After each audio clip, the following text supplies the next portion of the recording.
இயேசு சிலுவையில் மாண்டார், உனக்காகவும் எனக்காகவும் பாடுகள் பல அனுபவித்தார். உனக்காகவும் எனக்காகவும்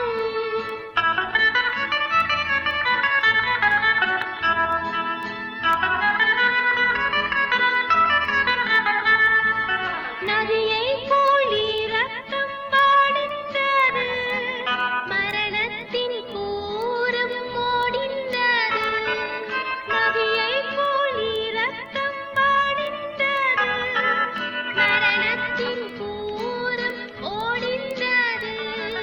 பாவப்பரிகாரம் யாவும் ஓடிந்தது, பாவப்பரிகாரம் யாவும் ஓடிந்தது.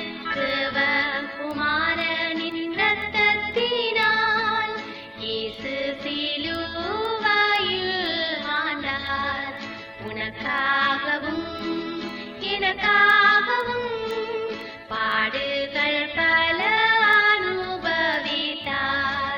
உனக்காகவும் எனக்காகவும்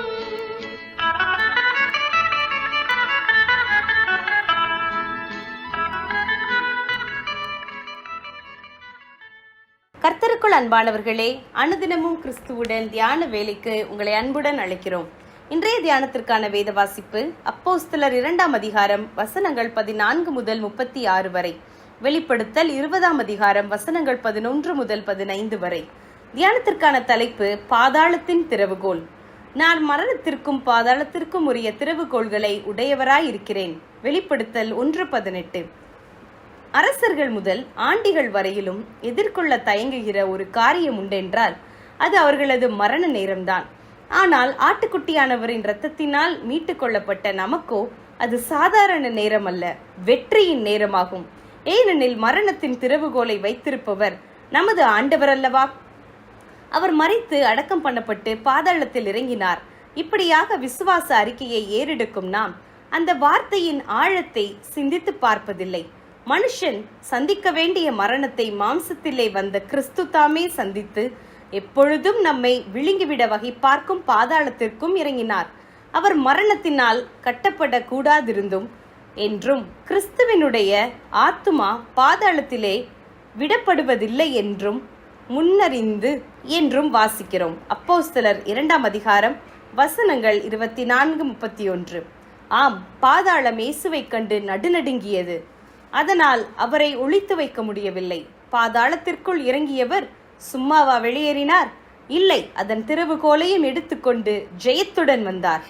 தனது சந்ததியிலே கிறிஸ்து பிறப்பார் என்றறிந்த தாவீது, தேவன் என் ஆத்துமாவை பாதாளத்தின் வல்லமைக்கு தப்புவித்து மீட்பார் என்று சங்கீதம் 49:15 விசுவாச அறிக்கை செய்தாரே ஆகில், பாதாளத்தை ஜெயித்த கிறிஸ்துவையே ருசிக்கின்ற நாம் எவ்வளவாய் சாட்சி பகர வேண்டும்?